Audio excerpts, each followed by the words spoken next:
പിടിച്ച് സൗകര്യമാക്കി. പക്ഷെ ഞാനൊരു സത്യസന്ധനായോട് ഞാനത് തുറന്നുകൊണ്ടേയിരുന്നു. ഇപ്പൊ രാവിലെ അറിയാൻ നിങ്ങൾ കുറച്ചാണോ നിങ്ങളെ ഇനി കാരണം പറയാം.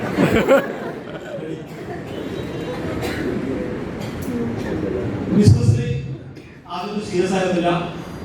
ഒരു ഘട്ടം കഴിയുമ്പോൾ ഒരു വർഷം കഴിഞ്ഞപ്പോഴാണ് സീരിയസ് ആയത്. 2017 സീരിയസ് ആയത്. ആ സീരിയസ് ആവാനായ പ്രധാനപ്പെട്ട കാരണക്കാരൻ പോലെ ഇരിക്കുന്ന ആരാണെന്ന് പറഞ്ഞ വ്യക്തിയാണ്. കാലിന് കൂടുതൽ ഉണ്ണ നിങ്ങൾക്ക് വേണേ ഇപ്പൊ കാലം ഒന്നിച്ചു കൊടുക്കും. മൊത്തം കാലിന് ചൊറിഞ്ഞു കൂട്ടും കംപ്ലീറ്റ്. ഡോക്ടറെ കാണിച്ച് അലർജി പ്രോബ്ലം പുള്ളിക്ക് രക്ഷയില്ല. പ്രൊഡക്റ്റ് കൊടുത്തപ്പോ ദൈവത്തിന്റെ കയ്യിലുള്ള 95 യൂസ് ചെയ്തപ്പോ ഒരാളങ്ങനെ കിട്ടി. രണ്ടാമത്തെ ആളെ കിട്ടുന്നില്ല. കാരണം എല്ലാവരും നെഗറ്റീവും. നമുക്കറിയാലോ ബിസിനസ് ഇറങ്ങുമ്പോൾ നമ്മൾ കേൾക്കേണ്ടത് നെഗറ്റീവ് എന്താണെന്ന് അറിയാമോ. അങ്ങനെ ഒരാളെ കിട്ടി, രണ്ടാമത്തെ ആളെ കിട്ടുന്നില്ല. അങ്ങനെ നിൽക്കുമ്പോഴാണ് കാസർഗോഡ് ബസ് സ്റ്റാൻഡിൽ വെച്ച് ഞാൻ ഒരാളോട് ചിരിച്ചത്. ഒന്ന് ചിരിച്ചെല്ലാരും ഒന്ന് പരസ്പരം മുഖത്തോട് ഒന്ന് പേര് രണ്ട് പേരുകൾ വെച്ചോ. രണ്ട് പേരുണ്ടോ? ചിരിച്ചപ്പോ അവര് ചിരിച്ചോ. പ്രത്യേകം ശ്രദ്ധിക്കാം. ആണുങ്ങൾ പെണ്ണുങ്ങളോട് ചെയ്യുമ്പോൾ പ്രത്യേകം ശ്രദ്ധിച്ചോളോ. ഒരുമാതിരി ആദ്യം ചിരിക്കാൻ പാടില്ല. സ്ത്രീകളോട് ഞങ്ങളുടെ റിക്വസ്റ്റ്, ഞങ്ങൾ നിങ്ങളെ കുറച്ച് സമയം കൂടുതൽ നോക്കുന്നുണ്ടെങ്കിൽ അത് ഞങ്ങളുടെ മാനുഫാക്ചറിംഗ് ഡിഫക്റ്റ് ആണ്. ഞങ്ങൾക്ക് നിങ്ങളുടെ മുഖം ഉള്ളിലേക്ക് എടുക്കാൻ കുറച്ച് സമയം എടുക്കും. എന്നിരിക്കരുത് നിങ്ങൾ. പക്ഷെ ലേഡീസിന്റെ അവസ്ഥ എന്താണെന്ന് വെച്ചാൽ ഒറ്റ നോക്കാം. ഈ ഹാർഡ് സ്കാൻ ചെയ്യാൻ അവർക്ക് ഒരു സെക്കൻഡ് മതി. ഒറ്റ നോടുന്ന ഈ ഹാർഡ് മൊത്തം സ്കാൻ ചെയ്യും. നിങ്ങളുടെ ഹൈറ്റും വെയിറ്റും നിങ്ങളുടെ സകല ഡീറ്റെയിൽ പറഞ്ഞു. അങ്ങനെ കാസർഗോഡ് ഒരാൾ ചിരിച്ചു. അയാൾ എന്നോട് ചോദിച്ചു. ഞാൻ അയാളുടെ പേര് ചോദിച്ചു. എന്നോടൊന്നും എൻ്റെ പേര് മനോജ് എന്നാണ്. ഇന്ന് എൻ്റെ CTC വർക്ക് ചെയ്യുന്നത്. അപ്പൊ നിങ്ങൾ ചിരിക്കുമ്പോ നിങ്ങൾക്ക് വേണ്ടി ചിരിക്കാൻ, നിങ്ങളുടെ ജീവിതത്തിൽ മാറ്റം ഉണ്ടാക്കാൻ ഏതോ വ്യക്തി എവിടെയോ നിങ്ങൾക്ക് വേണ്ടി കാത്തിരിക്കുന്നു. നിങ്ങളുടെ ചുറ്റുമുള്ള ആളുകൾ നിങ്ങളോട് പറയും, കളിയാക്കും, പരിഹസിക്കും, പുച്ഛിക്കും, എല്ലാം ചെയ്യും. ഇവിടുന്ന് കേട്ട് ഇവിടുന്ന് തന്നെ വിടുക. 1000 രൂപയുടെ ആവശ്യം വന്നാൽ ഈ കാണുന്ന ഒരു ബന്ധുക്കളും നിങ്ങളെ കുറ്റം പറയുന്ന ഒരാളും ഉണ്ടാവില്ല.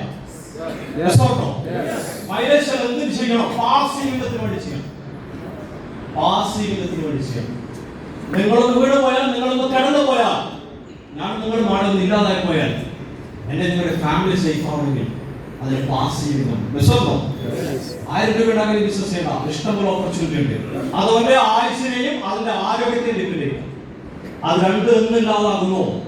അന്ന് ആ ഇൻകം അവിടെ കണ്ടാവുക. റേഷൻ കാർഡ് ഇതാണ്. ആദ്യമായി വാങ്ങിയ കാറ് STC റാങ്കിലെത്തുമ്പോൾ ഡ്രൈവിംഗ് പോലും അറിയാവുന്ന സമയത്ത് വാങ്ങിയ കാറാണ് STC റാങ്കിലെത്തിയപ്പോൾ. 2,10,000 രൂപ വാങ്ങി. കമ്പനിയുടെ 279ാമത്തെ വീക്കിൽ 2,10,000 രൂപ ഒരു വീക്കിൽ കാര്യമായി എന്റെ അക്കൗണ്ടിലേക്ക് വന്നു.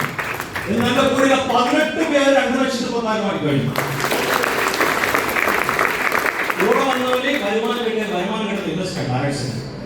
അതുകൊണ്ട് ഇന്ന് ആദ്യമായി ബിസിനസ് ചെയ്യുന്ന ആളുകൾ ഉറപ്പായിട്ടും നിങ്ങൾ ഇൻഡസ്ട്രി ഏറ്റെടുക്കും. കമ്പനിയുടെ സെക്കൻഡ് ഇന്റർനാഷണൽ കൺവെൻഷനിൽ ദുബായിൽ പോയപ്പോ മാഡം ദുബായിൽ പോയപ്പോ എടുത്ത ഫോട്ടോ ആണ്. ബുർജ് ഖലീഫയുടെ 124ാമത്തെ നിലയിലെടുത്ത ഫോട്ടോ. ചെറുക്കൻ മമ്മൂട്ടിയെ പോലെ പൈസ വന്നാൽ ഏത് പൊക്കണം. ഒരു 3.5 കോടി രൂപയോളം മൈലേജ് മാർക്കറ്റിലൂടെ ഇന്നോവയിൽ വാങ്ങി കഴിഞ്ഞു. ഡോക്ടർ DP അനന്തനാരായണ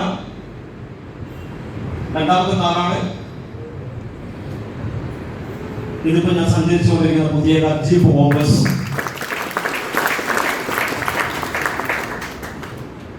രണ്ടാമത്തെ രാജ്യം പോയി തായ്ലൻഡ്.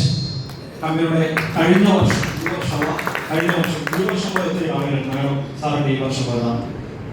തായ്ലൻഡ് പോയിട്ടാണ്. മക്കളെ പോകുന്നുണ്ടെങ്കിൽ ഓസിക്ക് പോകണം. പൈസ വാങ്ങി പോകാനാണ്. ഓസി പോകുന്നതിന്റെ സുഖമൊന്നും വേറെ തന്നെയാണ്. 2 രാജ്യം കാണാൻ പറ്റി ഈ ബിസിനസ് ചെയ്തുകൊണ്ട്. ഇത് കോവിഡിന്റെ സമയത്ത് എനിക്ക് ടെൻകാണ് 17,82,320 രൂപ കോവിഡിന്റെ സമയത്ത് വരെ വാങ്ങി വരുമാനം. ഒരു മാസത്തെ ഇൻകം ആ സമയത്ത് 5,94,106 രൂപ. കേരള ഗവൺമെന്റ് 1,35,000 കൊടുത്തു, കേന്ദ്ര ഗവൺമെന്റ് 1,35,000 കൊടുത്തു. 2,70,000 3 മാസം കൊണ്ട് കോവിഡിന്റെ സമയത്ത് ടാക്സ് അടച്ച BPL കാരനാണ്.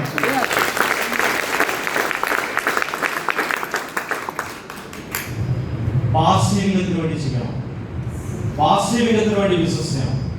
ഈ കാണുന്ന വ്യക്തി എന്ന് പറഞ്ഞാൽ നമുക്ക് എല്ലാവർക്കും അറിയുന്നതാണ് ശീതൽ സാർ. അദ്ദേഹം മരണപ്പെട്ടുപോയി. ഇന്ന് അദ്ദേഹത്തിന്റെ ഭാര്യ ഡയമണ്ട് റാങ്കിലാണ്. അദ്ദേഹത്തിന്റെ ഐഡി അദ്ദേഹത്തിന്റെ ഭാര്യയുടെ പേരിലാണ്. ഒരു മാസം മേടിക്കുന്നത് 30-40 ലക്ഷം രൂപ ഒരു മാസം മേടിക്കുന്നു. അശോകൻ സാർ, അദ്ദേഹം മരണപ്പെടുമ്പോൾ അദ്ദേഹം UTC ആയിരുന്നു. ഇന്ന് അദ്ദേഹം ഡയമണ്ടാണ്. അതാണ് പവർ ഓഫ് ടിമ്പർ. അദ്ദേഹത്തിന്റെ ഭാര്യ എന്ന് പറയുന്നത് 25-35 ലക്ഷത്തിനിടയിലാണ് per month. Are you ready? Yes. Are you ready? Yes. നമ്മുടെ കുഞ്ഞുങ്ങളെ സേഫ് ആക്കണ്ടേ? നമുക്ക് സേഫ് ആവണ്ടേ? ബാബുരാജ് ബിസിനസ് ചെയ്ത് 2 കാര്യത്തിലാണ്. മരിക്കുമ്പോൾ ഒരു അനാഥാലയത്തിൽ കിടന്ന് മരിക്കാൻ ബാബുരാജ് താല്പര്യമില്ല. എന്റെ മക്കളെ നോക്കുന്ന ഒരു കാര്യം ഞാനില്ലാത്ത ദിവസം എന്റെ കുഞ്ഞുങ്ങൾ ഒരാളുടെ മുന്നിൽ പോയി 10 രൂപയ്ക്ക് കൈനീട്ടാൻ പാടില്ല.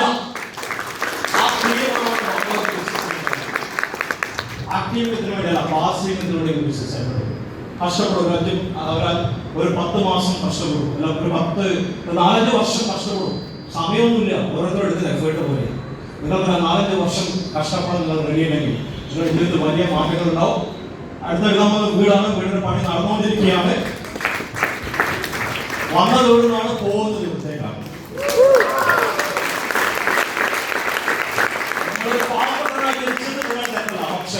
നിങ്ങളൊരു പാവപ്പെട്ടനായി ജനിക്കുന്നുണ്ടെങ്കിൽ അത് നിങ്ങളെ മാത്രം തെറ്റാണ്. കാരണം ഇന്നലെ വരെ നമുക്ക് ഓപ്പർച്യൂണിറ്റി കയ്യിലില്ല, ഇന്ന് നമ്മുടെ കയ്യിൽ ഒരു ഓപ്പർച്യൂണിറ്റി ഉണ്ട്.